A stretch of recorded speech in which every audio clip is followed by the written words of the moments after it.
Dear student, मैं विद्यासागर और आप देख रहे हैं VSK विद्यासागर सिंह का चैनल। तो देखिए, ये वीडियो है आप लोग को क्लास 10वीं के हिंदी भाग 2 वार्णिका। और वार्णिका का जो पाठ है 4, यानी जिसका नाम है आप लोग को नगर।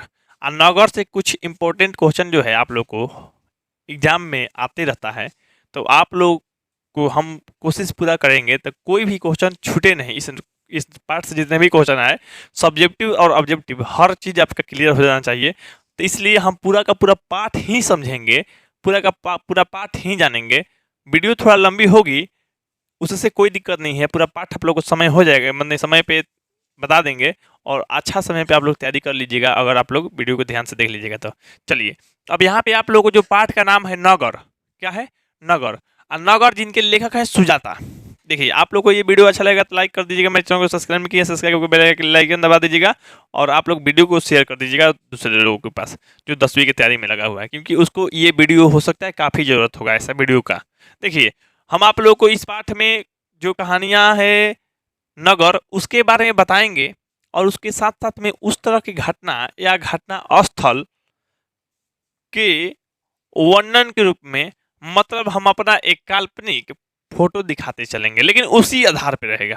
जैसे मान लीजिए एक अस्पताल में महिला अपने बच्चे को लेकर जाती है और उसके साथ घटना होती है कुछ ऐसा कि नगर में उसको हेल्प नहीं मिलता है और उसको भटकाया जाता है, इधर उधर की बातें होती है, उसके साथ घटना होती है। वही घटना का जिक्र है और उस घटना में उस अस्पताल में क्या क्या होता है, उस अस्पताल के सीन की मदद से समझेंगे।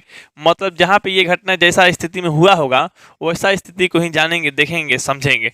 यहाँ पे देखिए आप लोग, शुरू करते हैं नगर पाठ, यानी जिनके लेखक हैं सुजाता। सुजाता का वास्तविक नाम एस रंगराजन है। वास्तविक नाम अगर देखिएगा तो एस रंगराजन है। इनका जन्म 3 मई 1935 ईस्वी में चेन्नई, तमिलनाडु में हुआ था। तमिलनाडु में जन्म हुआ है। तो वास्तविक बात है, चाहे सच्चाई वाली बात है, कि ये जो जन्म से मतलब भाषा सीखे होंगे, तमिल सीखे होंगे। अपनी रचना शैली तथा विषय वस्तु के द्वारा इन्होंने तमिल कहानी में उल्लेखनीय बदलाव किए।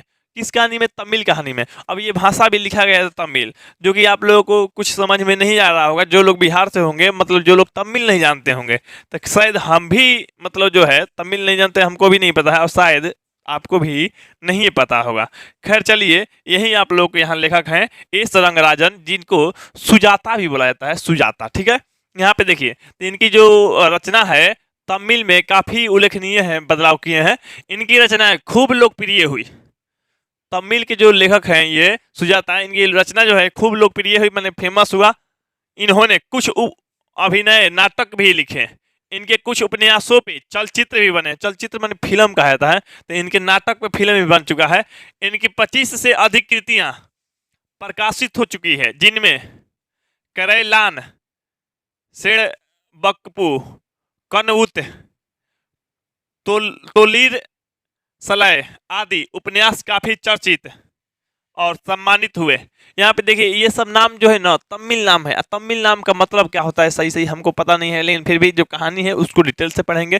ये मतलब लेखक के मन एक रचना है, रचना का नाम है, ये चीज़ समझने की कोई बात नहीं है। जैसे मान लीजिए हम फिल्म निकाल दिए तो फिल्म का नाम रहेगा, तो फिल्म समझिएगा चाहे नहीं समझिएगा, फिल्म ना देखने में मजा आना चाहिए, ताकि फिल्म से कोई पूछे तो बता सकिएगा। तो उसी तरह से कहानी से कोई पाठ पूछेगा।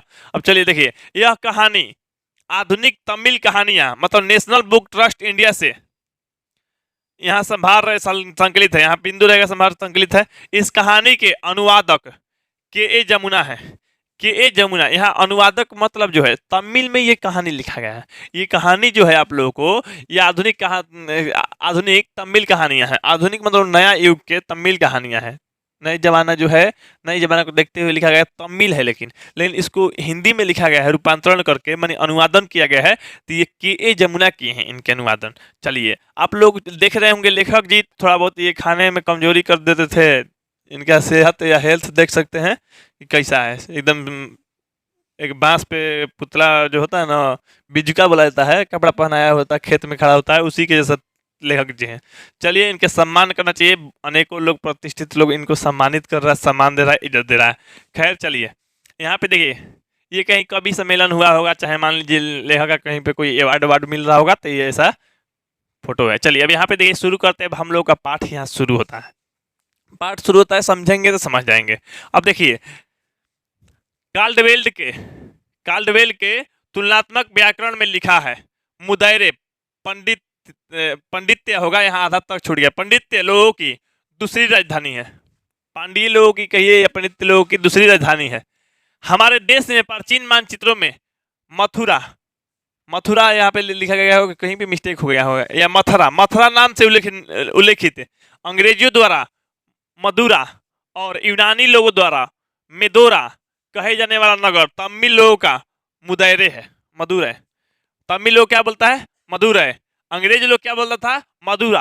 अंग्रेज लोग क्या बोलता था? मदुरा। अंग्रेज लोग जब भारत में आता था तो अनेकों चीज के नाम अजीब बोलता था, थोड़ा जो शहर के नाम है ना तो स्पष्ट रूप से नहीं बोलता था, वो चीज थोड़ा सा अलग ही बोलता था। अब देख लीजिए, तमिल लोग क्या बोलता है उसके? मदुरै, मदुरै बोलता है। अंग्रेज लोग मदुरा बोलता है। अच्छा, यूनानी लोग ये क्या बोलता था? मेदोरा। इस तरह का अपना अपना नाम वहाँ प्रचलित है, लेकिन शहर जो है मदुरै है। कौन है?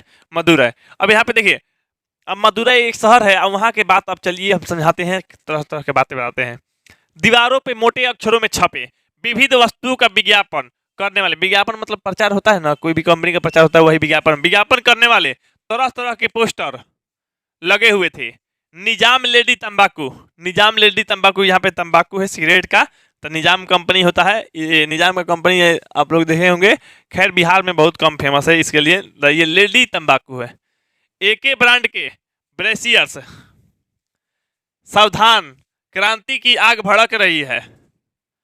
खास सभाएं, हाजी मूसा की कपड़ों की दुकान, बहुत सारा कपड़ा का भी दुकान अपना विज्ञापन कराता है, प्रचार कराता था। हाजी मूसा के कपड़े की दुकान, मैंने कपड़ों का सागर, मैंने उसको कहा जाता था। 30/9/73 को नास्तिक लोग आग की हांडिया लेकर चलेंगे। वहाँ पे कुछ कुछ बात मतलब इस तरह से लिखा रहता था, मन जैसे ये शहर में आप लोग जाइएगा कभी तो ये तो मान लीजिए निजाम का ही है तंबाकू। ये जो है आप देखिए, ये शहर में ये देख लीजिए, आजकल जो आधुनिक शहर है उसमें कैसा कैसा कितना पोस्टर लग रहा है, विज्ञापन देखने के लिए मिल सकता है। आने वाले समय में और भी विज्ञापन मिलेगा। लोगों का नौकरी लग रहा है, जिसका घर है उसको पैसा दिया जा रहा है विज्ञापन करवाने के लिए, विज्ञापन का बोर्ड लगाने के लिए। ये board electronic board, digital board लग रहा है। तो चलिए यहाँ पे आप लोग देखते हैं, अब कहानी हम लोग का शुरू होता है। कहानी शुरू हो गया है, हम लोग मदुरै के बारे में थोड़ा बहुत जाने कि मदुरै ऐसा शहर है। अब देखिए, मदुरै नगर में एक साधारण दिन हमेशा की तरह सड़कों पे नलों के समान मनुष्यों के बदले घड़े लाइन बनाकर खड़े थे। छोटे बच्चे टिटनस जैसे भयानक रोग की चिंता किए बिना मिट्टी में खेल रहे थे। जैसे कहीं पे स्थिति आप देखिएगा शहर का, तो मान लीजिए आप अपने मन में हाई फाई बना रहे हैं दिमाग में, तो एकदम हाई फाई नहीं होता है। शहर में आप जाके देखिएगा अगर वास्तविकता वहाँ, तो वहाँ भी गंदगी या वहाँ भी अजीब अजीब के माहौल के लोग रह रहे हैं। तो यहाँ कुछ लोग हैं जो मिट्टी में खेल रहा है और टिटनस के टेंशन किए बिना, मैं टिटनस हो जाएगा इसके लिए डर नहीं है, बच्चा लोग मिट्टी में खेल रहा है इस तरह से। यहाँ पे फोटो, इसीलिए तो आप लोग को पढ़ने में मजा आता है कि जो बात पढ़ रहे हैं वो बात आप फोटो के मदद से देखते रहेंगे, ताकि आप लोग को माइंड में एक फिल्म बनता रहेगा। जब माइंड में फिल्म बन जाएगा ना तो भूलेंगे आप लोग नहीं। यहाँ पे देखिए, पांडियन परिवहन निगम की बसें सर्वत्र स्वदेशी की भावना से युक्त डीजल का धुआं फैला रही है। मैं देसी है डीजल के धुआं फैला रही है। मैं शहर में इसी तरह से ना होता है। पांडियन परिवहन निगम माने ये बस का नाम है, अब बस के नाम है ना तो उसका नाम मैंने कहने का मतलब गंदगी उनकी धुआं हुआ हो रहा है, तो ये सब मैंने शहर के भी स्थिति को दिखाया जा रहा है। कलफ लगी निकर कमीज पहने प्रोटीन की कमी से पीड़ित से पुलिस वाले इधर उधर आने जाने वाले वाहनों और मनुष्यों की गति को नियंत्रण कर रहे थे। जो मैंने ये पुलिस है, पुलिस क्या कर रहे हैं? मनुष्य की गति को नियंत्रण कर रही है। जैसे मान लीजिए शहर में इस तरह से बस चलता है, ये तो मान लो कोई में जल्दबाजी में है तो ये सब लोग चढ़ रहा है इधर से, तो ये अपना खिड़की से चढ़ जा रहा है, ये अपना जल्दबाजी में है। तो शहर में इस तरह का माहौल भी होता है, लोग इधर उधर जाते रहता है ना। चलिए अब यहाँ पे देखिए, जाने आने वाले वाहनों और मनुष्यों की गति को नियंत्रण कर रहे थे। ऐसा लग रहा था कि मानो वे ब्राउनीय गति सिद्धांत का पालन कर रहे हैं। ब्राउनीय गति सिद्धांत यहाँ पे देख लीजिए, ब्राउनीय गति सिद्धांत में इसकी गति जो होती है किसी निश्चित दिशा में नहीं होती है, टेढ़ा मेढ़ा मार्ग पे ये गमन करती है। टेढ़ा मेढ़ा, इसे मान लीजिए जिस तरह से ब्राउनीय गति साइंस में पढ़े होंगे कि एक बाल्टी में लेके गर्दा या धूल या डस्ट मतलब धोल दीजिए, मैंने घोल दीजिए उसको पानी में। आप पानी को इसे उड़ा दीजिए, घोल दीजिए या हिला दीजिए, तो वो उसमें से जो भी डस्ट कचरा है वो बरावनी गति में गमन करने लगता है। तो यही है बरावनी गति। तो मनुष्य भी क्या कर रहा है बरावनी गति, कोई कोई कहीं जा रहा है, कोई कोई कहीं जा रहा है, इसका दिशा फिक्स नहीं है कि एक लाइन में बन के जा रहा नहीं, मैंने ये बरावनी गति में कोई इन्हें मुड़ रहा है उन्हें मुड़ रहा है, ये लोग पुलिस कंट्रोल कर रहा है, जो कि आप लोग को शहर में जैसे जिक्र किया गया है। शहर में इस तरह की भी स्थिति होता है, कहीं कहीं पे लाइनें लगाना पड़ता है, कहीं पे बस की स्थिति ऐसा है। तो शहर में ज़्यादातर ऐसा ही स्थिति भीड़ भाड़ वाला इलाका होता है। अब यहाँ पे देखिए, खादीधारी लोगों का एक जुलूस ने जो ज़्यादा बड़ा न था और न लंबा, मैंने खादीधारी मतलब नेता लोग का जुलूस मैंने शहर में, तो शहर में लगभग अक्सर लगा रहता है, आंदोलन विद्रोह करता है, तो एसपी घेराव करता है, तो कोई डीएम ऑफिस को घेराव करता है, ये सब करते रहता है। और न लंबा, महंगाई के लिए सरकार को कोसता हुआ सड़क की बाईं ओर से मानो रेंग रहा था। मैंने इन नेता लोग खादीदारी लोग महंगाई बढ़ रहा है तो महंगाई के लेकर ऊपर मैंने मार्च कर रहे थे, मैंने ये कहने का मतलब अपना आंदोलन या कुछ भी कर रहे थे। चप्पल रहित गंवार, चप्पल रहित, रहित मैंने होता है जो चीज का कमी है नहीं रहता है ना तो रहित कहता है, रहता है तो सहित। अगर चप्पल कोई पहना रहा तो सहित, चप्पल सहित नहीं कहता है, चप्पल सहित फेंक के मारेंगे हम।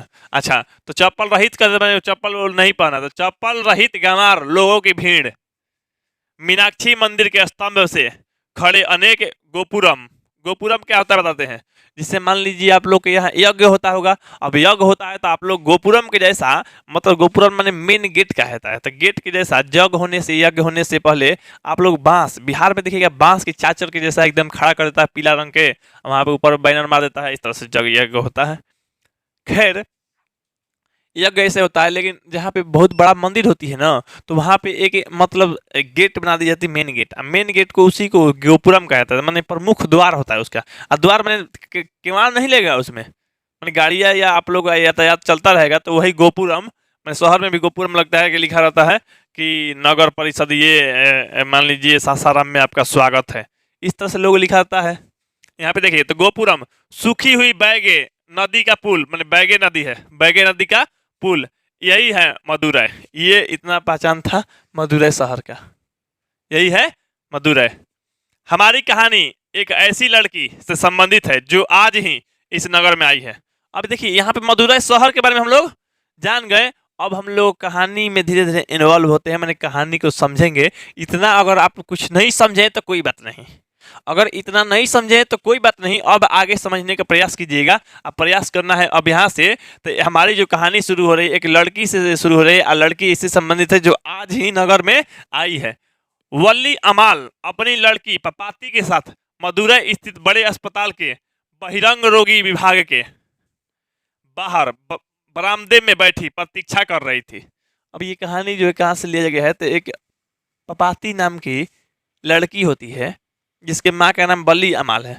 बली अमाल अपनी पुत्री मने पपाती को ले आई थी इस शहर में, मदुरै स्थित अस्पताल में बहिरंग रोगी विभाग में आके उसके बरामदे में बैठी थी, अब प्रतीक्षा कर रही थी। अब क्या चीज़ क्या हुआ था उसके साथ, क्या हो रहा था, क्या होने वाला था, ये सब स्थिति हम लोग देखेंगे, कैसे कैसे हो रहा था ये भी जानेंगे। पहले दिन पपाती को बुखार था। अब अस्पताल में कोई आया है, अब बरामदे में बैठा है, मैंने कुछ ना कुछ उसको दिक्कत हुआ होगा तभी ना अस्पताल को जाता है। तो पहले दिन पपाती को क्या था, बुखार था। उसे गांव के प्राइमरी हेल्थ सेंटर ले जाने पर वहां के डॉक्टर ने उन्हें डरा दिया। सभी गांव में लगभग जो बड़ा गांव होता है, टोला टाटी नहीं मतलब थोड़ा सा बड़ा गांव होता है, तो हम प्राइमरी हेल्थ सेंटर होता है वहां पे लोग ले गया। तो ये लोग जो पपाती थी, पपाती को देखने के बाद ये मैंने वहां का डॉक्टर ने क्या किया कि डरा दिया इन लोगों को। वे बोले सुबह की पहली बस लेकर झटपट बड़े अस्पताल पहुंच जाओ। नहीं, डॉक्टर लोग बोल देते देखिए आप झटपट पहुंचिए, झटपट इलाज कराइए, नहीं तो कुछ भी हो सकता है, ऐसा कैसा ऐसा कैसा सीरियस हालत में है, ऐसा वैसा। तो मतलब डरा दिया। तो बस के मैंने पहली बस पकड़ के शहर इसको ले जाइए, बड़े शहर में। अब चलिए यहाँ पे देखते हैं, हर स्थिति का आप लोगों को फोटो देखने के लिए मिलेगा, हर स्थिति क्या हो रहा है कैसे हो रहा है हर चीज मिलेगा, समझना है आप लोग को, इसको कोशिश करना है। फिल्म तो हम नहीं ना बना सकते जी, तो कहने का मतलब हम क्या करेंगे, तो फोटो के मदद से वैसा स्थिति को दिखा देंगे, वैसा स्थिति आप लोग समझ पाइएगा जैसा स्थिति उसके साथ हुआ होगा। यहाँ पे देखिए पपाती स्ट्रेचर पर लेटी हुई थी। पपाती जो किस पे लेटी हुई थी, स्ट्रेचर पे। 6 डॉक्टर उसे घेरे खड़े थे, 6 डॉक्टर घेरे खड़े हैं। पपाती लगभग 12 साल की थी, उसकी नाक दोनों ओर से छिदी थी। नाक जो है दोनों ओर से छिदी है, मैंने कुछ लड़की होती है शौकीन, या कुछ लोगों का संस्कार होता है अजीब, जिनका मान लो संस्कार ऐसा भी होता है तो दोनों तरफ से नाक छेदा हुआ। तो ये पपाती की पहचान बताया जा रहा है। नाक की लौंग में जड़े मामूली नगीने अस्पताल की रोशनी में चमक रहे थे।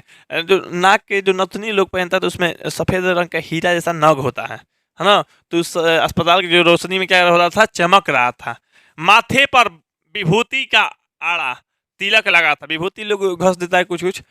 छाती पर चादर उड़ाई हुई थी, छाती पे क्या हुई थी, चादर उड़ाई हुई थी। उसमें से बाहर निकले उसके हाथ दुबले पतले से लग रहे थे, मैंने हाथ दुबला पतला, उसमें जो बाहर हाथ निकला था तो हाथ क्या था, दुबला पतला लग रहे थे। बुखार की तेजी, क्या बुखार की तेजी के कारण पपाती बेहोश सी पड़ी थी, मैंने बेहोश मैंने होश में नहीं थी। उसका मुंह खुला हुआ था। मैंने कहने का मतलब अभी देखिए, जैसा आप लोग को पाठ में बताया जा रहा है वैसा स्थिति हम दिखा दिए हैं आप लोग को। ये देखिए इसमें भी थोड़ा बहुत मेहनत लगता है, हर स्थिति को दिखाना, उसकी जैसा आप लोग को फोटो देना थोड़ा सा मुश्किल होता है, फिर भी लेकिन हम कोशिश करते हैं, भरसक प्रयास करते हैं तो वैसा स्थिति वैसा कंडीशन को आप लोग को दिखा पाए। अब यहाँ पे देखिए हर पाठ जो हिंदी का हम शुरू किए हैं तो आप लोग हर पाठ को देख रहे होंगे, देख रहा होगा लोग कि बहुत ही अच्छा ढंग से फोटो सेट करके बताते हैं ताकि लोगों को माइंड में फिल्म बने। यहाँ पे देखिए बड़े डॉक्टर ने उसका सिर हिला डुला कर देखा। अब लोग सिर हिला डुला के देखता है, आंखों की पलके को उठाकर देखा, गालों को उंगलियों से दबा कर देखा। इसी सब डॉक्टर का अपना तजुर्बा तरीका होता है जांच करने का रोगी का। खोपड़ी को उंगलियों से ठोक ठोक कर उसका परीक्षण किया। लोग खोपड़ी भी से ठोकता है, इसे खोपड़ी ठोक के देखेगा, मैंने कुछ हो सकता है डॉक्टर का तजुर्बा सीखा होगा, कुछ पता चलता होगा तो उस लोग करता है। बड़े डॉक्टर विदेश से शिक्षा पाकर लौटे थे, बड़े डॉक्टर या मेन डॉक्टर भी इसको कह सकते हैं। तो ये कहाँ से, विदेश से शिक्षा पाकर लौटे थे। स्नातकोत्तर कक्षाएं को पढ़ाते थे। वे प्रोफेसर थे, जो बड़े डॉक्टर थे क्या थे, प्रोफेसर थे। उनके चारों ओर खड़े डॉक्टर उनके छात्र थे। मतलब देखिए ये डॉक्टर थे, ये प्रोफेसर थे, और चारों जो खड़ा है वो क्या था, छात्र था। ये प्रोफेसर भी थे, पढ़ाते भी थे।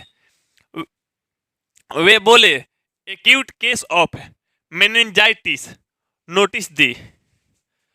मतलब वो अपने भाषा में डॉक्टर जो था बहुत इंग्लिश से बोलते थे, तो लोगों को इंग्लिश में मैंने कुछ कुछ बोला करते थे, और भी डॉक्टर कुछ कुछ बातों को बोला गया, लेकिन डॉक्टर बहुत ही कम शब्दों को बोले हैं। इनमें ज़्यादातर जो रोल है हमारा ये है बली अमाल का है। बली अमाल है इसकी ही मैंने मेन होती है जड़। किस पर कहानी पपाती पे है, लेकिन बली अमाल के ऊपर पूरा घटना हो रहा है। अब यहाँ पे देखते हैं, बली अमाल को मैं न समझ में आने वाली उनकी बातों को सुनती हुई अत्यंत चिंतित होकर अपनी पुत्री को एक तक देख रही थी। अब डॉक्टर साहब इंग्लिश बोल दिए, अब इंग्लिश बोल दिए तो बली अमाल को समझ में नहीं आया, तो बली अमाल को नहीं समझ आया, तो बली अमाल अनपढ़ थी तभी तो नहीं समझ में आया होगा, चाहे उतना पढ़ी लिखी नहीं होगी। तो बाबू देखो नहीं समझ पाई, मैंने उतना पढ़ी लिखी नहीं थी, तो एक तक डॉक्टर क्या कर रही थी, देख रही थी। चारों ओर खड़े डॉक्टरों ने बारी बारी से आकर ऑप्थेल्मोस्कोप की सहायता से उस लड़की की आंखों के भीतरी भाग का परीक्षण किया। टॉर्च से रोशनी फेंक कर यह देखा कि उसकी पुतलियां हिलती है या नहीं। मैंने आंख उसका मैंने कुछ जांच कर रहा है डॉक्टर, तो टॉर्च बरता है, पुतली हिलेगा खुद प्रकाश से, पुतलियां हिलती है या नहीं।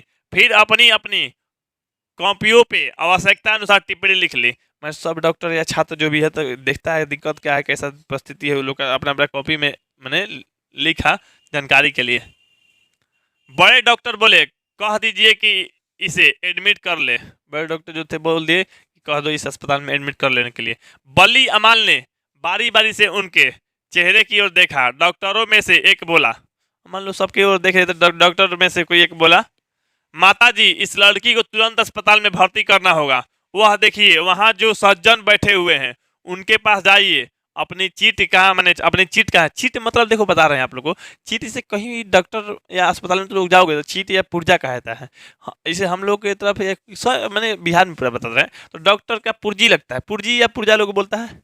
इसमें डॉक्टर पहले अपना फीस ले लेता है, उसके अनुसार पुर्जी लगवाएगा, तब मैंने जो रोगी होता है जाता है डॉक्टर से मिलने, अपना परिस्थिति बताएगा, कंडीशन बताएगा, तो डॉक्टर उसके अनुसार उपचार देंगे या वो दवा लिख देंगे। यही तो होता है ज़्यादातर, मैंने वही होता है चीट। चीट कहा जाता है, तो उस मैंने आपकी चीट कहाँ है वो पूछा, एक डॉक्टरों में से, एक छात्र में से, चाहे डॉक्टर नहीं था वो लोग भी, बड़े डॉक्टर नहीं था लेकिन डॉक्टर था, तो पूछा आपका चीट कहाँ है, तो यही है आप लोग बल्ली अमाल। ये है उसकी पुत्री पापा। ये देखो पपाती है और ये उसकी मम्मी या अम्मी बल्ली अमाल है, ठीक है। अब देखो इसके आगे जो है हम लोग समझते हैं।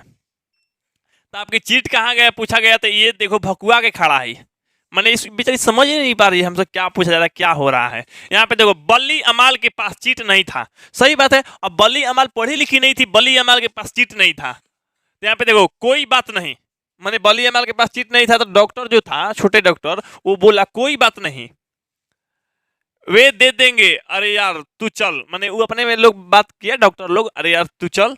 बाबूजी इस तरह से बल्ली अमाल ने बड़े डॉक्टर की तरफ देखते हुए पूछा, बाबूजी बच्ची अच्छी हो जाएगी ना, मैंने बल्ली अमाल पूछेगी बच्ची अच्छी हो जाएगी ना, मैंने ऐसे वैसे नहीं होता है, लोग मान लो जो अस्पताल में लगे यही सब सवाल करेगा डॉक्टर से, ऐसा थोड़ा कि डॉक्टर साहब खाना खा लेनी, ऐसा करेगा, वो पूछेगा डॉक्टर साहब मेरी बच्ची जो अस्पताल में भर्ती कराए उसको मैंने अच्छा होगा कि नहीं नहीं होगी। तो इस तरह से डॉक्टरों के बीच में बातचीत चल रही है। तो इसी तरह से मैंने कहा जा रहा था कि वे दे, मैंने चीट के तौर पे, चीट नहीं था ना पुर्जी नहीं था, तो कह दिया वे दे देंगे, अरे यार तू चल, मैंने अपने में लोग डॉक्टर लोग बात कर रहा है। तो चलो यहाँ पे देखो,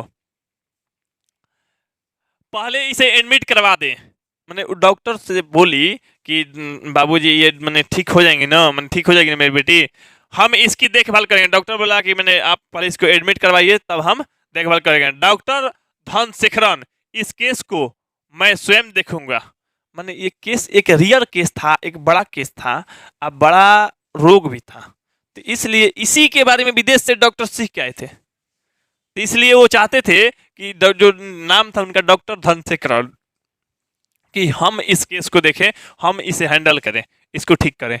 दूसरे लोगों के द्वारा घिरे हुए वे किसी मंत्री के तरह वहां से चल दिए, मैं डॉक्टर जो थे मंत्री किसे, तो लोग उनको घेरा है फिर भी मंत्री अपना कुछ बोल के चल देते हैं, तो डॉक्टर भी उसी तरह मंत्री तरह से घिरे थे, कुछ बोल के चल दिए।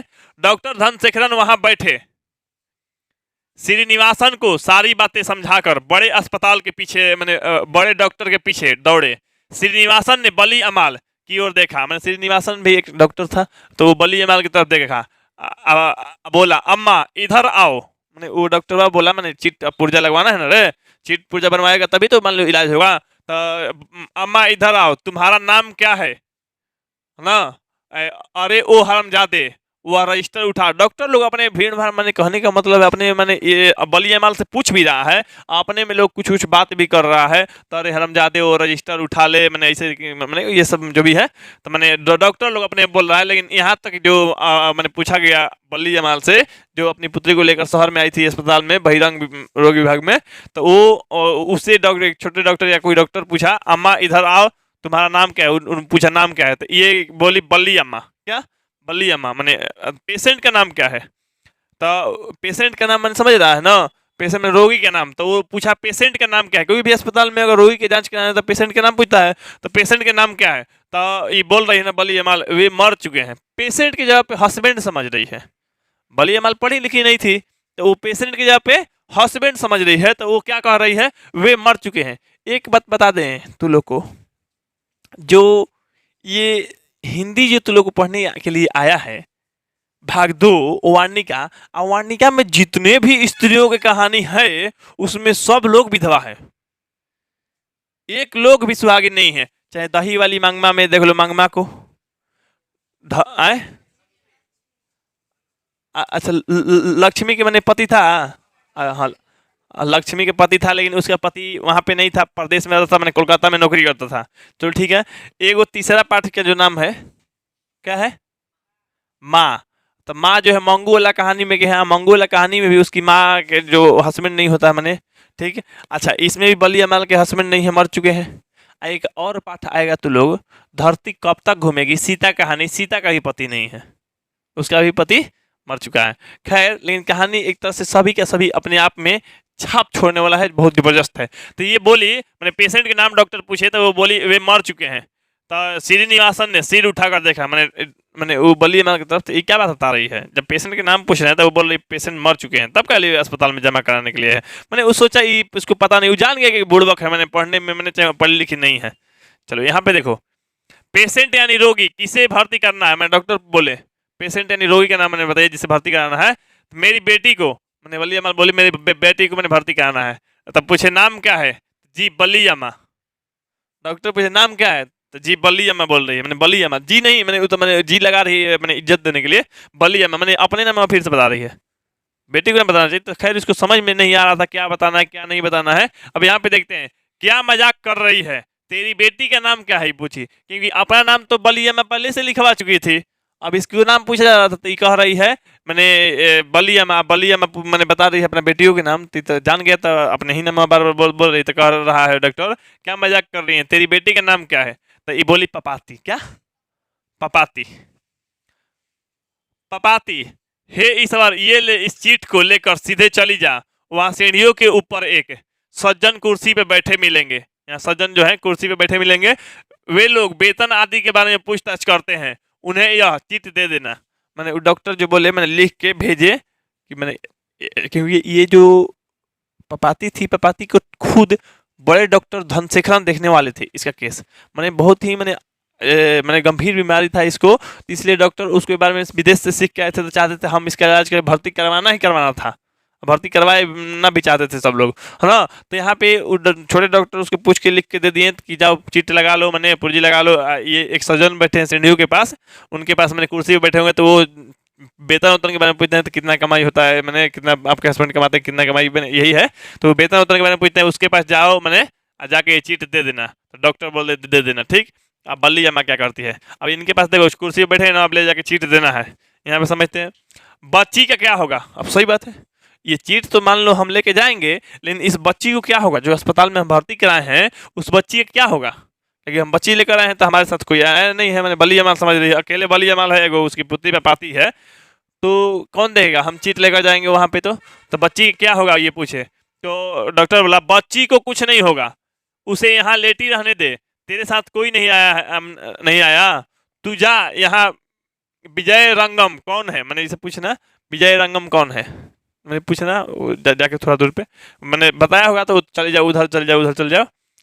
बली अमाल पपाती को अकेले छोड़कर नहीं जाना चाहती थी। सही बात है, बली अमाल उसकी मम्मी थी, पपाती की मैंने माँ थी, तब माँ थी तो उसको छोड़ के नहीं जाना चाहते थे। वहां की लंबी कतार देखकर और वहां फैली एक विशेष गंध के कारण जी मिचलाने लगा। उसे अपनी मृत पति पर बहुत गुस्सा आया। सबको गुस्सा आता है बेचारा।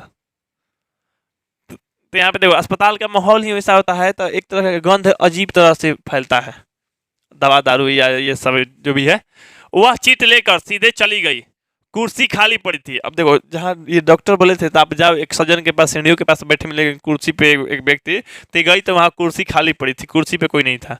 उसकी पीठ पर धूल जमी हुई थी। मैं कुर्सिया के पीठ पे बैठे एक व्यक्ति को उसने चीट दिखाई। उन्होंने कुछ लिखते हुए कनखियों से उस चीट को और देखा। मैंने इसे मान लो कोई कुर्सी पे बैठ के इसे लिख रहा है, कोई बीच में पूछ देता है। इसे बैंक में तो लोग जाती है, अस्पताल में जाती हो, कोई लिख रहा है, कोई पूछ देता है, कनखी से लोग देखता है, चाहे लिखते हुए थोड़ा सा कनखी से देखता है कौन है क्या पूछ रहा है ना। तो कनखियों से वो देखा, जो लिखने वाला व्यक्ति था, देखा। माँ जी तनिक ठहरो, उन्हें आने दो, कहकर खाली कुर्सी को संकेत दिया। जो लिख रहा था व्यक्ति को कहा माँ जी तनिक आने दीजिए उनको, तब मैंने ठहरिए आने दीजिए वो आ रहे हैं। तो शायद वो कहीं गए होंगे तभी ना उनका कुर्सी खाली था।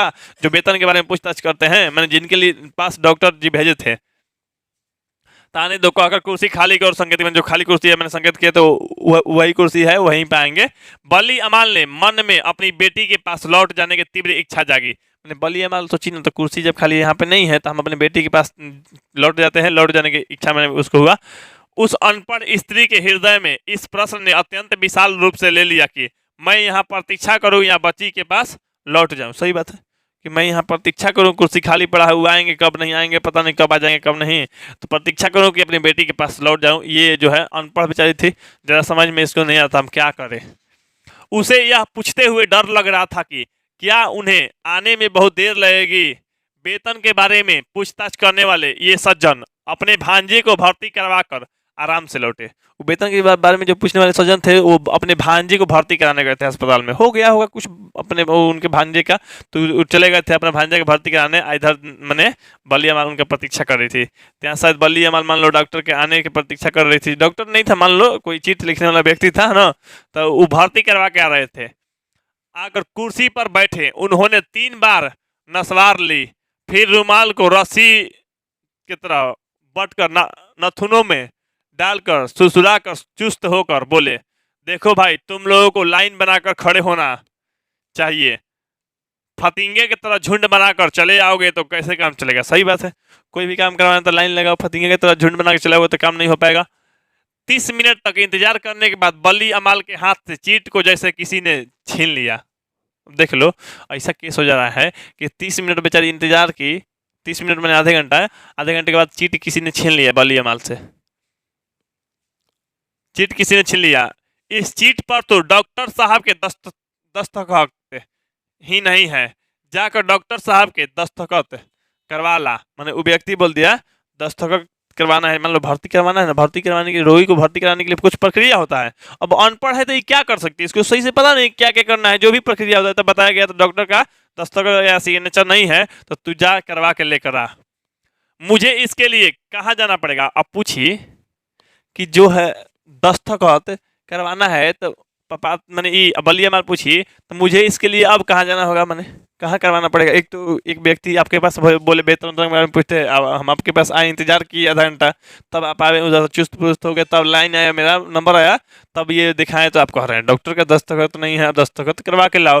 दस्तखत करवाने के लिए अब मुझे कहाँ जाना पड़ेगा, तो ये कहा गया, मैंने पूछा कि वो व्यक्ति पूछा तू कहाँ से आई है, क्वेश्चन किया तू कहाँ से आई है, तो ये बता रही है मुन्ना ड्यूटी से, मुन्ना ड्यूटी से है ना, मुन्ना ड्यूटी से। तो ये मुन्ना ड्यूटी मैंने उसका गांव था, मुन्ना ड्यूटी क्या था, गांव था, किसका, बलिया माल और पपाती का, मुन्ना ड्यूटी से है ना आई है। अच्छा मुन्ना ड्यूटी से कहकर क्लर्क ने जोर से हंसे, फिर बोले अपनी वह चीट मुझे दे दे। इसे मैंने कहा कि हंसा, अच्छा मुन्ना ड्यूटी से, मैंने हंसा, फिर जाके चीट मैंने कहा कि ठीक है तुम मुझे दे दो। हो सकता है मुन्ना ड्यूटी में इसका रिश्तेदार ही तय न तय होगा, क्या ससुरारी हो इस ना, इसलिए सुन के हंस रहा होगा मुन्ना ड्यूटी से। तब काम करवाने के लिए क्या किया, वो कहा कि वो चीट मुझे दे दे। उसने दोबारा अपनी चीट उन्हें दी, उन्होंने उसे उलट पलट कर देखा, उलट पलट कर देखा चीट में क्या है। लोग सरकारी लोग इग्नोर कर देते हैं ज़्यादातर बातों को, तो फिर देखा ध्यान से, तो वो पूछे तेरे पति का वेतन कितना है। अब मैंने काम करने के लिए तो ठीक है, इसका जो वेतन के बारे में पूछताछ करके लिखना है तो वो हम लिख देते हैं। तो पूछा तेरे मैंने पति का वेतन मैंने कितना है, वेतन मैंने जो कमाई होती है, आय होती है, वो वेतन पूछा। तो बोली ना वे मार चुके हैं। तो फिर पूछा वो तेरा वेतन कितना है, तू कितना कमाती है, तो फिर बोल रही है वे मर चुके हैं। अपनों के पूछा रहा है इसको, तो वे मर चुके हैं क्योंकि पढ़ी लिखी नहीं, अनपढ़ है। उसकी समझ में नहीं आया कि वह क्या करे, महीने में कितने रुपए कमाती है, फिर से पूछा गया महीने में कितने रुपए कमाती है।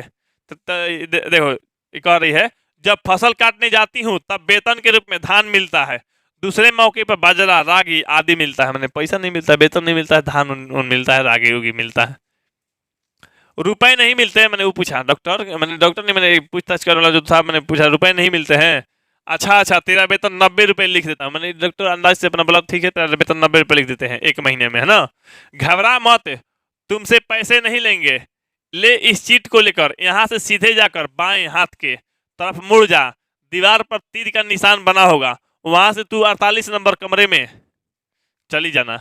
मैंने वो बता दिया कि जाओ 48 नंबर कमरा में, वहाँ पे जाके अपना सीट लुटा लो, चाहे जो भी कुछ काम होगा तो वहाँ पे वो भेज दिया। अब बताओ अनपढ़ महिला 48 नंबर कमरा पकड़ पाएगी, कहाँ है, प्लस में जाना है उसको बाएं हाथ के, मैंने सीधे जाके बाएं हाथ से जाके मुड़ना है। थोड़ा बहुत इतना उसके लिए मुश्किल था ये सब काम करना अस्पताल में, 48 नंबर कमरा भी ढूंढना मुश्किल है। चलो यहाँ पे देखो, बली अमाल ने उस चीट को दोनों हाथों में ले लिया, क्लर्क ने उसे जो संकेत दिए थे उनसे उसके सरल मन में और अधिक उलझन पैदा हो गई। क्लर्क था वो जो व्यक्ति पूछताछ करता है, क्लर्क क्या कर तो कहा सीधे जाके बाई मुड़ जाना, फिर 48 नंबर कमरे में जाना। तो बली अमाल के लिए क्या हो गया, और भी मैंने थोड़ा सा मैंने उलझन पैदा हो गया। हवा के झोंकों में पड़े कागज के टुकड़े की तरह वह अस्पताल के इधर उधर भटकती रही। मैं हवा के जब झोंका आता है कागज का टुकड़ा क्या होता है, इधर उधर इधर गमन करता है ना। दूसरी तो वो भी बेचारी अस्पताल में घूमती रही। वह पढ़ना नहीं जानती थी। उस समय उसके ध्यान से एक ही बात उतर गई थी कि उसे 48 नंबर कमरे में जाना है। अब बोले भुलाई हो गई, 48 नंबर कमरे में जाना है। मान लो डॉक्टर का है 48 नंबर कमरे में जाना है, भूला गई था 48 नंबर कमरे में जाना है। लौटकर वो उस क्लर्क से दोबारा कुछ पूछते हुए उसे डर लग रहा था। लौट के फिर पूछेंगे तो किस रूम में जाने के लिए कहे हैं 48 नंबर, तो इसको डर लग रहा था। अचानक उसने अपने पास से दो रोगियों को एक ही स्ट्रेचर पर ले जाते देखा। उसमें एक बैठा हुआ था और दूसरा अधलेटा हुआ अवस्था में पड़ा हुआ था। हॉस्पिटल से स्ट्रेचर पे अनेकों लोग आते जाते रहेंगे, तो स्ट्रेचर पे अचानक मैंने दो लोगों को जाते हुए देखा। दोनों की नाक में नली लगी हुई थी। नली मैंने इसे ऑक्सीजन लगा हुआ था। स्ट्रेचर पर लोग ले जा रहा था उसको। दूसरी की ओर एक ट्रॉली में एक चौड़े मुंह वाले बर्तन से सांभर मिला भात ले जा रहा था। ले जा रहे कुछ सफेद टोपीधारी लोग दिखाई दिए। सभी प्रकार के सुसज्जित सफेद कोट पहने, स्टेथोस्कोप को माला के तरह गले में डाले कुछ डॉक्टरनियां सामने से निकली। मैं डॉक्टरनिया में जो होती है नर्स लोग चाहे डॉक्टर लोग, तो लेडीज डॉक्टर कर सकते हैं। तो स्टेथोस्कोप जो होता है ये हृदय की गति मापने वाला है ना। मैंने ये नहीं ईयरफोन के जैसा होता है कान में लगा के हृदय की गति सुनने वाला, तो वही डॉक्टरनिया लोग क्या करे लगा के घूम रही है। पुलिस वाले, चाय कॉफी वाले, नर्स, सभी लोग सभी दिशाओं में आ जा रहे थे। वे लोग जल्दी में थे। उन्हें रोककर कुछ पूछते हुए उसे डर लग रहा था। पुलिस से अनेकों लोग से पूछने से डर लग रहा था। इसकी समझ में नहीं आया कि वह उनसे क्या पूछे। बेचारी समझ नहीं पा रही थी, तो वो लोग से हम क्या पूछे। मैंने मान लो दूसरा लोग से हम पूछेंगे कि हमें किस रूम में जाना है, तो लोग बता पाएगा किस रूम में आपको जाना है। वो व्यक्ति से ना पूछेगी, तो वो व्यक्ति से पूछते हुए डर लग रहा है इसको। 48 नंबर कैमरा भूल गई थी ना, तो किस कैमरा में जाना है। तो यहाँ पे देखो, अब भीड़ भाड़ आने को मिलेगा, अस्पताल में भीड़ भाड़ मिलेगा, लेकिन उसको तो कैसे पता हुआ है कि 48 नंबर कौन है और उसको कहाँ जाना है। अब भूल गई है कि 48 नंबर में जाना है, नहीं तो किसी से पूछ लेती। किसी एक कमरे के सामने लोग भीड़ लगाए खड़े। यहाँ एक कमरा के सामने जो है भीड़ के लगा के खड़ा है, भीड़ लगाए खड़े। वहाँ एक आदमी उनके हाथ से चीट के मैंने चीट की तरह पीले रंग की बहुत सारी चीटें जमा किए हुए था। एक व्यक्ति था जो उसके हाथ में पीला रंग का चीट मिला हुआ पुर्जा या पुर्जी। वो पुर्जी क्या किया था, मैंने बहुत सारा जमा कर लिया है ना, जमा किया था। उसने अपनी चीट उस आदमी को दे दी। अब बताओ, अब मान लो पता नहीं चीट वो किस तरह का था, डिस्चार्ज का था। मान लो डिस्चार्ज मैंने जैसे रोगी को बाहर किया देता है ना, तो डिस्चार्ज कर दिया तो छोड़ देता है। हो सकता है वो भी चीट जमा कर रहा होगा, लेकिन पता नहीं कौन कौन चीट जमा कर रहा था। ये जाके बुड़बक क्या कि बलिया माल तो अपना चिटवा दे दी उसको, पुर्जिया दे दी। तब पुर्जिया लेके चुपचाप रख लिया, देखबे नहीं किया। तो बिना देखे उसकी चीट को लेकर रख ली। बाहर बेंच पे बैठे सभी अपनी अपनी बारी की प्रतीक्षा कर रहे थे। बली अमाल को पपाती की चिंता सताने लगी। सही बात है, अब इतना इधर इधर लेट हो गया, पपाती को छोड़ के वहां पे आई थी, तो पपाती को चिंता सताने लगी। लड़की वहां अकेली पड़ी है। जिस आदमी ने ये चीट इकट्ठी की थी वह एक दूसरे का नाक में लेकर पुकार रहा था और उन्हें उसी क्रम में बैठाता जा रहा था। चीट पर पपाती के नाम पढ़कर वह बोला, इसे यहाँ क्यों लाई है, ले इसे लेकर सीधे चली जा। और वह चीट बली अमाल को वापस दे दी। चीट में जब नंबर आया, मैंने बैठ के इंतजार की, तब बली अमाल की चीट देखा तो ये दूसरा रोग के डॉक्टर है, दूसरा विभाग को देखता होगा। तो ये दूसरा विभाग का डॉक्टर है, दूसरा रोग चेक होता है यहाँ पे। तो चिटवा दे के कहा, ये यहाँ क्यों लाई है, ले जा इसको। इस पर वह बोली, बाबूजी मेरी समझ में नहीं आया कि मुझे कहाँ जाना है। ये कह रही है बली माल कि मेरे समझ में नहीं आया कि उसे कहाँ जाना है। कुछ सोचकर उसने उसके सामने से जाते एक व्यक्ति को रोककर कहा, अमलराज माताजी को 48 नंबर कमरा दिखा दे। मैंने वो व्यक्ति जो था, तो अमलराज कोई व्यक्ति जा रहा होगा अस्पताल में, कहीं कोई मेंबर होगा, सदस्य होगा, तो उसको रोक के बोले, अमलराज ले जाओ माताजी को 48 नंबर कमरा दिखा दो। बली अमाल से वह बोला, इस आदमी के पीछे पीछे चली जाओ, ये वहीं जा रहे हैं। मैंने 48 नंबर कमरे में जा रहा था, तो ये व्यक्ति को मैंने बोला गया, तो 48 नंबर कमरे में इनको पहुंचा। उसे अमलराज के पीछे भाग भाग कर जाना पड़ा। कोई व्यक्ति होता है, पुरुष होता है, काम करने हुए तो जल्दी में होता है, तो लोगों को, औरत को लोग क्या करें, भाग भाग के जाना पड़ेगा दौड़ दौड़ के। वहाँ एक और बेंच पे दूसरे लोगों को भीड़ दिखाई दी। एक आदमी उसे हाथ से चीट ले ली। अब भीड़ धीरे धीरे एक आदमी क्या किया, चीटवा ले लिया उससे। सुबह से भूखी होने के कारण और अस्पताल में फैली गंध के कारण बली अमाल का सिर चकराने लगा। अमल सुबह से भूखी थी, अस्पताल का गंध जो है इधर उधर घूमने के चक्कर से सिर चकराने लगा, सिर में दर्द होने लगा। यहाँ पे फोटो भी अगल बगल तो लोग देखते रहो। आधे घंटे बाद उसका नाम पुकारा गया, वह कमरे के अंदर गई। आधे घंटे के बाद नाम फिर से पुकारा गया। आमने सामने दो लोग बैठे पेंसिल से कुछ लिख रहे थे। उनमें से एक व्यक्ति ने उसकी चीट अपने हाथ में ले ली और उसे उलट पलट कर ध्यान से देखा। मैंने ध्यान से देखा कि क्योंकि डॉक्टर डायरेक्ट बोले थे मैंने जमा कराने के लिए, डॉक्टर के पहचान से, डॉक्टर के पैरवी से ये जमा हो रहा था। मैं उस रोगी को चेक करना था। बहिरंग रोगी विभाग से आई हो, मैंने वो विभाग जो था बहिरंग रोगी विभाग। अस्पताल में भी कई सारा विभाग होता है ना, तो ये बहिरंग रोगी विभाग से आई हो। वह उसके इस प्रश्न का उत्तर न दे सके। अब मान लो बली एमएल को कहाँ पता है बहिरंग है कि क्या है, क्या चीज है। उस चीट पे लिखा है कि रोगी को एडमिट किया जाए, इस समय जगह नहीं है, कल ठीक 7:30 बजे आ जाना, समझी। मैंने ये व्यक्ति कह दिया चीट देख के, तो जमा करने के लिए डॉक्टर द्वारा कहा गया, लेकिन जो अस्पताल में है मैंने बेड नहीं खाली है, बेड नहीं खाली तो क्या करो, कल 7:30 बजे आ जाना, ठीक ना। मैं 7:30 बजे आ जाना, ठीक समझी। तो ये बोल रही है बाबूजी कहाँ आना होगा, बोल रही है कि कहाँ आना होगा आखिर। तो वो बोल रहा है यहीं आना, सीधे यहीं आ जाना, समझी। अच्छा यहाँ पे देखो, उस कमरे से बाहर आते ही बली अमाल को अपनी बेटी पपाती की बहुत चिंता सताने लगी। अमल लोग तो कह दिया व्यक्ति कि कल आना 7:30 बजे, लेकिन बाहर जब निकली तो उसकी बेटी क्या होने लगा, चिंता सताने लगा। तो बेटी को कब से छोड़ा है, 1.5 घंटा से, जिसे वह 1.5 घंटे से अकेला छोड़ आई थी। वह उसके पास लौटने का रास्ता नहीं पा सके। ठीक है, जहाँ से गई थी इधर पूछते पूछते चल गई, लेकिन उधर से आना है तो कहाँ पे आना है ये भूल गई, रास्ता नहीं मिल सका। मैंने रास्ता खो गई, मैंने रास्ता नहीं मिल पाई। अस्पताल के सभी कमरे एक जैसे थे। उसे लगा कि मानो एक ही आदमी घूम फिर कर अस्पताल के अलग अलग कमरों में बैठा हुआ है। एक वार्ड में अनेक रोगी लेटे हुए थे, जिनके हाथ पैरों का ऊंचा करके उनके वजन बांधा गया, मैंने हाथ पर के मैंने बांध के वजन में मापा गया होगा। एक कमरे में क्रम में लेटे छोटे छोटे बच्चे मुंह बनाकर रो रहे थे। मशीनों, रोगियों और डॉक्टरों की उस भीड़ में वह वापस लौटने का रास्ता न पा सके।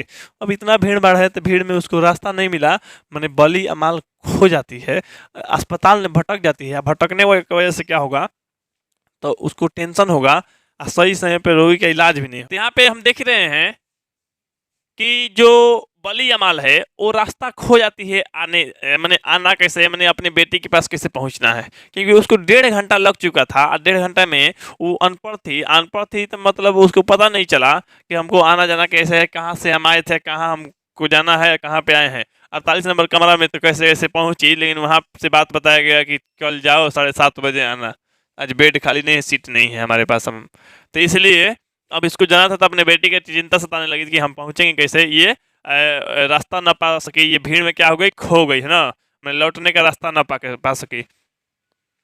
उसने डॉक्टरानी को पास बुलाकर वह उस जगह की पहचान बताई। मैंने डॉक्टरानी इस मान लो समझ नहीं आ रहा था, 10 मिनट मान लो रुकेगा, 15 मिनट रुकेगा, फिर तो पूछना तो है ना किसी न किसी से। डॉक्टरानी से पूछा, फिर पहचान बताई मैंने बली अमाल, जहाँ से वह चली थी। मैंने बताई होगी कि यहाँ देखिए ऐसा व्यवस्था था, वहाँ ऐसा ऐसा चीज़ था, वो कहाँ है बताइए। तो वह बोलिए डॉक्टर बीबी, वहाँ बहुत से डॉक्टर लोग मिलकर बातचीत कर रहे थे। एक आदमी ने मुझसे मेरा वेतन के बारे में पूछा था। उसने यह भी बताया कि मुझे इलाज के लिए पैसे नहीं देने पड़ेंगे, मैं अपनी लड़की को वहीं छोड़ आई हूँ। अब बताओ डॉक्टरानी को मान लो इतना बताएगा कोई कि बताइए, हम जान रहे 3-4 डॉक्टर वहाँ खड़ा था, डॉक्टर साहब वहीं पे हमको चेक किए थे, वहीं पे हम लड़की छोड़े हैं, तब कोई कैसे बता देगा। हाँ मान लो ऐसे कह सकता है सेक्टर हो बांटा गया होगा, या मान लो जो भी है बांटा गया होगा, खंड में भी होता है, खंड ए खंड बी, इस तरह से करके कॉलेजों में जिस तरह से होता है नहीं बांटा जाता है। तो उसी तरह से अगर ऐसा रहता यहाँ पे तो अच्छा रहता, तो बता सकती इसी तरह। मान लिया रूम नंबर 48 बता देती डॉक्टरानी, तो जाओ वहाँ पे है, चाहे इधर उधर है। तो मान लो ऐसे कैसे बताएगी, बात तो मैंने करने से चाहे बात तो यहाँ मैंने डॉक्टर बोला था तो पैसा नहीं लगेगा, आपका इलाज हो जाएगा। डॉक्टरानी द्वारा बताए गए रास्ते से वह लौटी। मैंने डॉक्टरानी फिर भी बात वहाँ बताई होगी और वो उस रास्ते पे लौटी। उस समय मुख्य द्वार पे ताला लगा हुआ था। अब बताओ, डॉक्टरानी बता दी उल्टा द्वार, अब उसको जैसे समझ में आया वो बता दी। तो देखी ना, तो मुख्य द्वार पे आया, मुख्य द्वार पे क्या था, ताला लगा था। उसका मामूली से डर भीषण भय की भावना में परिवर्तित हो गया, मैंने बदल गया। भीषण भय मैंने डर हो गई। आओ तो क्या हुआ, मैंने हम कहाँ गए। वो रोने लगी। उसे बरामदे के बीचों बीच खड़े रोता देख उस एक आदमी ने उसे किनारे पर खड़े होकर रोने को कहा। वाह आदमी, आदमी को गजबे है। वो कह रहा है जाके किनारे में रो, रो लेकिन किनारे में जाके रो। बरामदे में से कहा जाओ उधर किनारे जाकर रो। वहां के लोगों को उसका रोना शायद वहां के फैली रोगाणुनाशक दवाइयों की गंध के समान सहज स्वाभाविक लग रहा था। मैंने रो रही थी ना, तो मैंने गलते था, अच्छा नहीं लग रहा था लोगों को रोते देख। यहाँ पे देखो, पपाती पपाती मैं तुझे कहाँ ढूंढूं, अभी लिखा कर रोने लगी क्योंकि खो गई थी, नहीं मिल रही थी पपाती। मैं अब कहाँ जाऊं कहती हुई इधर उधर घूमती फिरी, तभी उसे एक तरफ बाहर जाने का रास्ता दिखाई दिया।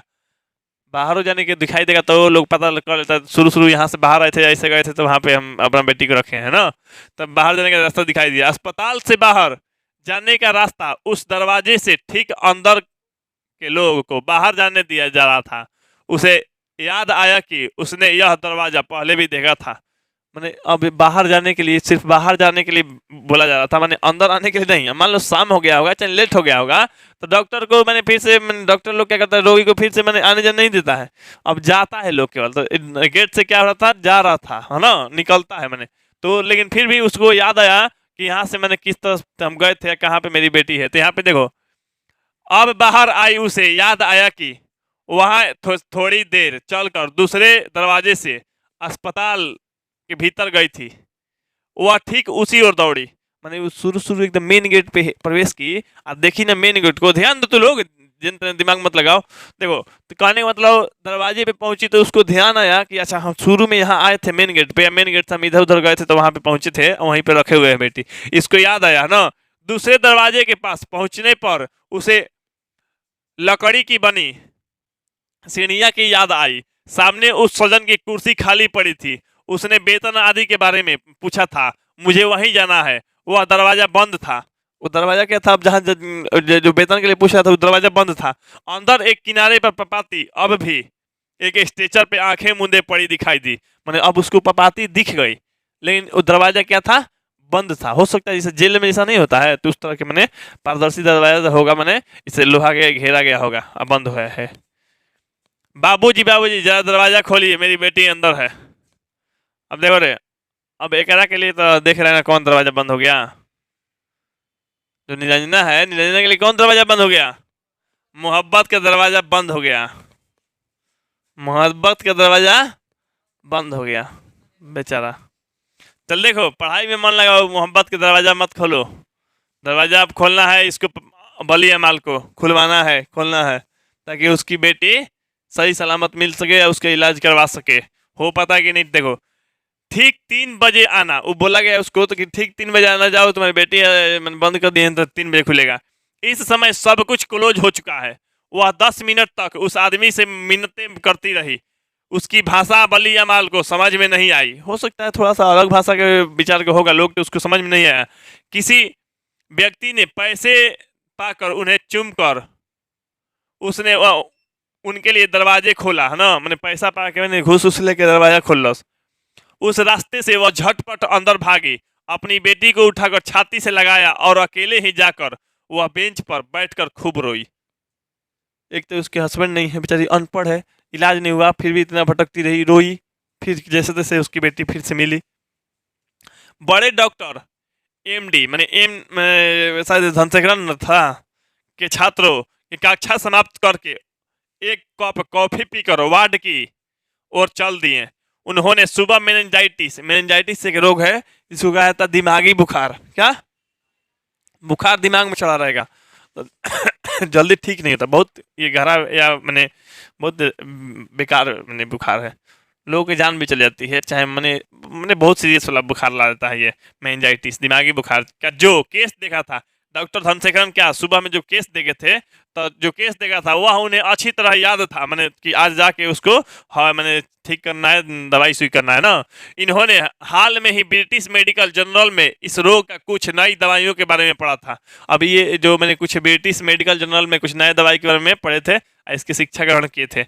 मैंने आज सुबह मेनिंजाइटिस का एक केस एडमिट करने को कहा था। 12 साल की वह लड़की कहाँ है? अब डॉक्टर मेन डॉक्टर जो पूछने लगे कि 12 साल के जो मेन डॉक्टर, 12 साल के जो लड़की थी पापा थी, वो कहाँ है? मेन डॉक्टर ये बात पूछने लगे, मैंने कुछ डॉक्टरों से या जो भी कलर के वर्कर जो भी है, तो पूछने लगे तो 12 साल की लड़की कहाँ है, हम खुद उसके केस देखने वाले थे, वो लड़की कहाँ है? क्या देखो, डॉक्टर साहब आज यहाँ कोई एडमिट नहीं हुआ। मैंने वो बोला था डॉक्टर साहब आज यहाँ कोई एडमिट नहीं हुआ है, जैसा आप बता रहे हैं 12 साल की कोई लड़की ऐसा एडमिट नहीं हुई है। तो डॉक्टर बोला क्या एडमिट नहीं क्यों हुआ? मैंने आश्चर्य जरा, क्या एडमिट नहीं हुआ अभी तक? जान चली जाएगी वो लड़की का। मैंने उसे एडमिट करने को खास आदेश दिया था, मैंने करना ही करना। आदेश देखो, रिक्वेस्ट होता है, एगो आदेश होता है, मैंने एगो ऑर्डर होता है, एगो रिक्वेस्ट होता है, मैंने एगो आग्रह कर सकता है, एगो आदेश दे सकता है। तो उसी रिक्वेस्ट और इसे हम तुम लोग को आदेश दे सकते हैं। क्या दे सकते हैं? आदेश।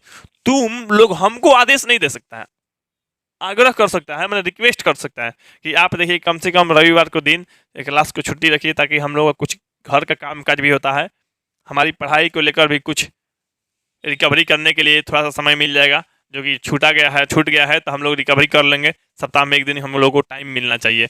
तो हम तुम लोग को बात मानेंगे या नहीं मानेंगे वो हम पे डिपेंड करता है, लेकिन कम से कम तुम लोग क्या कर सकता है? रिक्वेस्ट कर सकता है, ऑर्डर नहीं दे सकता है, मैंने आदेश नहीं दे सकता है। आदेश बड़े लोग दे सकते हैं, छोटे लोगों को, छोटे लोग सिर्फ आग्रह या रिक्वेस्ट कर सकते हैं। जैसे कांस्टेबल है पुलिस में, तो एसपी को आदेश दे देगा कि आप इस जिला में मत आइएगा, आदेश नहीं दे, कोई भी मामले में आदेश नहीं दे सकता है कोनो बात पे। हाँ रिक्वेस्ट कर सकते हैं, देखिए आप इस जिला में मत आइएगा, यहाँ पे के लोग आपसे गुस्सा है, दंगा फसाद करने के लिए, लड़ाई झगड़ा ऐसे वैसे, तो इस तरह से कह सकता है, आग्रह कर सकता है। लेकिन एसपी क्या है, कांस्टेबल को आदेश दे देगा तो तुम जाओ सड़क पे खड़ा रहो, सड़क को देखो क्यों भीड़ लग रहा है, तो वो आदेश दे सकता है। तो उसी तरह से डॉक्टर क्या दिए थे? आदेश दिए थे, मेन डॉक्टर थे, सबको आदेश दिए थे, तो जमा करा, मैंने भर्ती करा। धनशेखरन, क्या आपको याद है? याद है डॉक्टर साहब? पाल ना, आप जाकर पता करके आइए। मैंने ये पूछे कि जाइए आप पता करके कोई पाल नाम के डॉक्टर होगा, जाइए आप पता करके आइए उस केस को इन लोगों ने कैसे मिस कर दिया। मैंने उस केस को कैसे मिस कर दिया? पाल सीधे नीचे गए और उन्होंने आमने सामने बैठे दोनों क्लर्क, मैंने यहाँ कलंको हो गया है, मैंने क्लर्क होगा, क्लर्कों से पूछताछ की, क्या करे बाबूजी, आप लोग एडमिट लिख कर चीट पकड़ा देते हैं यहाँ। मैंने क्लर्क बोला था आप लोग एडमिट लिख के तो चीट पकड़ा देते हैं, तो जाओ तुमको भर्ती किया जाएगा, लेकिन वार्ड में खड़े होने की भी जगह नहीं है। अब वार्ड में कह रहा है खड़ा होने के लिए भी जगह नहीं है, हम कैसे रोगी को यहाँ पे भर्ती कराएंगे, चाहे कुछ भी कराएंगे। स्वामी, बड़े डॉक्टर साहब पूछताछ कर रहे हैं। तो ये मैंने लड़का के साथ स्वामी नाम था, तो ये कह रहा है, मैंने कहा जा रहा है उससे, तो जान रहे हो बड़े डॉक्टर पूछताछ कर रहे हैं क्यों नहीं भर्ती कराया गया, क्या दिक्कत है? वे लोग उनके परिचित थे हैं, लड़का पूछा होगा कि डॉक्टर साहब के साथ परिचित है क्या?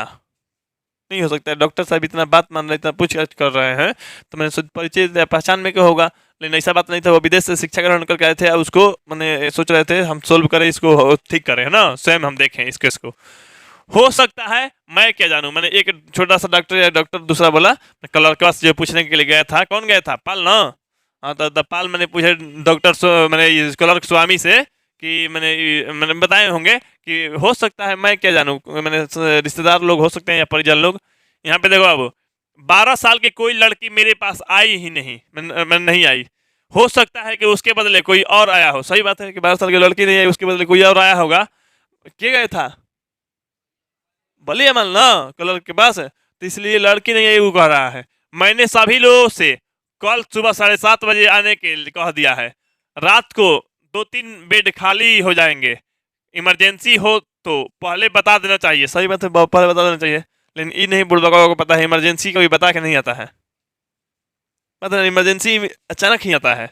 हाँ, इस बात का संकेत भी दे देना चाहिए कि बड़े डॉक्टर उस केस को मैंने इंटरेस्टेड है, वे लोग उनके रिश्तेदार हैं, मैंने क्वेश्चन पूछा गया तो वे लोग उनके रिश्तेदार हैं। तो मैं हाँ, ये भी बताना चाहिए था। इस रोई को मैंने देखेंगे अब बेड वेड खाली नहीं था तो इसका क्या किया गया, भेज दिया गया रोई को। यहाँ पे देखो बली अमाल के समझ में नहीं आया कि वह अगले सुबह 7:30 बजे तक क्या करे। अब अस्पताल में कोई गया है 7:30 बजे तक कोई रुक के क्या करे। अब उतना लोग खो जा रहा है, पढ़ी लिखी नहीं है बेचारी, खुद से निर्णय नहीं ले सकती है, पूछ पूछ कर रही है। प्लस में अब देखो क्या होता है, अस्पताल के वातावरण के ये अत्यंत भयभीत कर दिया था। मैंने भयभीत में डर गई बेचारी, बली अमाल डर गई थी। वह नहीं जान सकी कि उसे अपनी बेटी के पास रहने देंगे अथवा नहीं। क्षण भर के लिए भी कुछ सोचती रही, फिर उसने बेटी को उठाकर अपनी छाती से लगा लिया, उसके सिर को अपने कंधे से टिकाकर और हाथ पैर को लटकता छोड़कर वह उसे लेकर अस्पताल से बाहर आई। मैंने वो बाहर लेके आ गई, मैंने पापाती को इलाज नहीं करवाई, बाहर लेके चली गई, डर के मारे, नहीं पढ़ी लिखी ना। पीले रंग की एक साइकिल रिक्शा पर सवार हुई। रिक्शे वाले से बस अड्डा चलने के लिए कहा। बस अड्डा से चली जाएगी क्या, मुन्ना ड्यूटी चली जाएगी फिर से।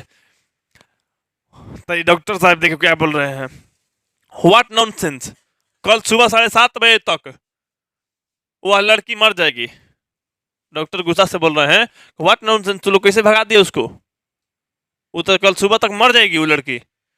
डॉक्टर धनशेखरन आप स्वयं ओपीडी में जाकर देखिए। धनशेखरन चाहे मैंने ओपीडी में बस डिपो कहता होगा लोग, तो जाके चाहे देखिए, चाहे जहाँ भी मैं पता कीजिए कहाँ है वो, उसको देखना बहुत जरूरी है, टाइम उसके पास कम है, 7:30 बजे तक वो लड़की मर जाएगी। खुद बड़े डॉक्टर बोल रहे हैं, है ना। वह वही होगी। इस दुष्टों ने वार्ड में कोई बेड खाली नहीं है, तो क्या हुआ, हमारे विभाग के वार्ड में एक बेड खाली है। डॉक्टर बोले उसे वह बेड दिलवा दीजिए, जल्दी कीजिए। मैंने जल्दी कीजिए, मैंने गुस्सा में डॉक्टर हो गए, ठीक। डॉक्टर साहब उसे किसी के लिए रिजर्व करके रखा गया है। मैंने कहा गया कि डॉक्टर साहब किसी का रिजर्व करके रखा है। What I don't care, I want that girl admit now, right now. बड़े डॉक्टर साहब, मैंने थोड़ा बहुत इंग्लिश में बोले डॉक्टर साहब, मैंने जल्दी से एडमिट करने के लिए। बड़े डॉक्टर साहब आज तक इस तरह चिल्ला कर नहीं बोले थे, क्योंकि बड़े डॉक्टर इस तरह से चिल्ला नहीं थे, लेकिन आज किसी के जान का बात आया था, ये लोग मदद नहीं किया था कलर के लोग मिलके, तो इस कारण बड़े डॉक्टर इन लोगों पर गुस्सा हो रहे थे। अतः डॉक्टर धनशेखर पाल और head nurse Miranda, head nurse माने हेड नर्स जो है मिरांडा, सभी घरबरा कर बली अमाल को खोजने ओपीडी की ओर मैंने गए। इसे मामूली बुखार ही तो है, वापस मुन्ना ड्यूटी ले चलती हूँ। ये बात किसका है, अब बली अमाल का है। अब वो लोग खोज रहा है, ठीक है अपना है, लेकिन अब कहानी जो आ गया बली अमाल के ऊपर है। तो इसे चलो मुन्ना ड्यूटी ले चलता ही हूँ, वहाँ के वैद्य जी को दिखा दूंगी, गांव के अस्पताल भी नहीं ले जाऊंगी। गांव के अस्पताल भी नहीं ले जाएगी, क्या कि वही डॉक्टर तो डरवा के भेजा था शहर में, तो जाओ ये जल्दी से निकल जाओ अस्पताल में, शहर में जाकर दिखा लो, नहीं तो तुम्हारी बेटी मर जाएगी। तो गांव के अस्पताल में भी नहीं ले जाऊंगी, वैद्य जी को दिखा दूंगी। वहाँ के डॉक्टर साहब ने ही तो मुझे डरा कर मदुरै जाने को कहा था। इसके माथे पर खड़िया मिट्टी का लेप कर दूंगी, ओझा से झाड़ फूट करवा दूंगी। अब नहीं पढ़ी लिखी तो यही सब लोग कहेगी, तो ओझा से झाड़ फूक करवा दूंगी, एक दिन में जान जाने वाला है डॉक्टर के अनुसार। ये करे ओझा से झाड़ फूक करवा दूंगी, सब ठीक हो जाएगा। साइकिल रिक्शा अब अड्डे की ओर बढ़ता जा रहा था, मैंने बस अड्डा की ओर जा रहा था। बली अमाल ने मन्नत मानी, यदि पापाती ठीक हो जाएगी तो वैदिश्वरन जी के मंदिर जाकर दोनों हाथों में रेजगारी भरकर भगवान को भेंट चढ़ाएगी। मैंने कुछ मन्नत मांगी भगवान को लेकर कि हम ये करेंगे वो करेंगे। तो देखो बाबू, ये जो घटना है एक अस्पताल में एक महिला के साथ होती है, जिसकी लड़की होती है पापाती, जिस महिला के नाम होती है बली अमाल। अब बली अमाल पढ़ी लिखी नहीं है, उसको रोग हो जाता है, तो जाती है सबसे पहले अपने प्राइमरी हेल्थ सेंटर में। तो वहाँ के लोग, मैंने वहाँ के डॉक्टर बोले कि चली जाओ शहर में ये ठीक होगा, मैंने यहाँ पे न जल्दी से चली जाओ। तो सुबह कहीं बस पकड़ के चली जाती है ये मदुरै शहर में। मदुरै शहर में जाने के बाद अस्पताल में जाती है बहिरंग विभाग में। बजरंग विभाग में जाती है, इसके अस्पताल में इलाज नहीं होता है, इधर उधर की बातें होती रहती है, थोड़ा समय बीतता है तो ये डर जाती है, डर के मारे अस्पताल से बाहर भाग जाती है, अपनी बेटी को लेकर आ जाती है, आपस में ड्यूटी लेके आ जाती है। अस्पताल में कुछ घटना जो है डॉक्टर साहब सबके ऊपर खिंचा रहे थे, गुस्सा रहे थे, तो काहे लोग भगा दिया इसे उससे। तो अब इसके बाद जो घटना है, बाद में क्या हुआ, लड़की बच पाई कि नहीं बच पाई, अस्पताल में क्या घटना हुआ, वो सब बात छोड़ो, इतना ही कहानी है, इतना ही हम लोग को समझना है, इसी से तुम लोगों को क्वेश्चन आने ही वाला है। तो इसलिए कोशिश करना कि एक भी क्वेश्चन तुम लोगों से छूटे नहीं, क्योंकि जो जो भी बात है आप लोग को अच्छा समझ में आ गया होगा, कहीं से छूटेगा नहीं, ऑब्जेक्टिव और सब्जेक्टिव दोनों में। तो यहाँ पे हम शुरू कर रहे हैं, यहाँ पे देखते हैं आप लोगों को जो अगला वीडियो हमारा आएगा, आप लोगों को हिंदी के भाग 2 वार्णिका के पाठ 5 धरती कब तक घूमेगी। तो इससे पहले आप लोग अगर मेरे वीडियो को लाइक नहीं किए तो लाइक कर दीजिए, चैनल को सब्सक्राइब नहीं किए सब्सक्राइब करके बेल आइकन दबा दीजिए, वीडियो को शेयर कर दीजिए। और आप लोग से एक बात बता देना चाहते हैं, जो लोग लाइव क्लास ज्वाइन करना चाहते हैं, जैसे कहने का मतलब है लाइव क्लास माने स्पेशल टारगेट बैच, जिनमें हमारा क्लास जो है 4 घंटा का डेली क्लास चलता है, और आप लोग को 1 घंटा टेस्ट, और उसके आप लोगों को जो ऑल सब्जेक्ट के चैप्टर वाइज पीडीएफ और एनिमेशन वीडियो मिल जाएगा पढ़ने के लिए। उसके साथ साथ आप लोगों को यूट्यूब से थोड़ा बेहतर माध्यम हम दे रहे हैं, जो कि वहाँ पे लाइव क्लास में आप डायरेक्टली माइक ओपन करके पूछ सकते हैं, और आप लोग कैमरा ऑन करिएगा तो हम आप लोग को देखते भी रहेंगे। मतलब थोड़ी बहुत जो संभावना होती है यहाँ पे यूट्यूब से कहीं बेहतर हो जाती है पढ़ने के लिए, तो इसलिए कोशिश कीजिएगा तो लाइव क्लास ज्वाइन कर लीजिए। हाँ, यहाँ पे आप लोगों को कॉन्टैक्ट नंबर यहाँ पे आप लोग को मेरा दिख रहा होगा, कॉन्टैक्ट नंबर जो है यहाँ पे 8340453964, इस नंबर पर कांटेक्ट कीजिएगा। तो बताइएगा अपना नाम और जिला का नाम, और बोलिएगा कि सर हमको स्पेशल टारगेट बैच ज्वाइन करना है। अब आप लोगों को जो भी है कम टाइम में अच्छा रिजल्ट देने के लिए, अच्छा तैयारी कराने के लिए, अच्छा तैयारी आप लोग करने के लिए इस पे कांटेक्ट कर सकते हैं। आप लोगों को इसके लिए हम फ़ी लेते हैं, फ़ी पहले लेते थे 300 रुपये प्रति मंथ, लेकिन अब जो आप लोगों को फ़ी लग रहा है मात्र और मात्र आप लोगों को 300 रुपये ही लग रहा है। तो 300 रुपये मतलब आप लोग के लिए हम जो तैयारी कराते हैं, न्यू बैच स्टार्ट कर दिए हैं, न्यू बैच स्टार्ट किए हैं 1 दिसंबर से, 1 दिसंबर 2023 से मैंने 2022 से को स्टार्ट किए हैं। यहाँ पे हम 31 जनवरी 2024 को बैच खत्म करेंगे। यानी आप लोग को 14 महीना, आज 14 महीना के लिए आप लोग का फी जो लग रहा है मात्र और मात्र 300, यानी 21 रुपये प्रति मंथ।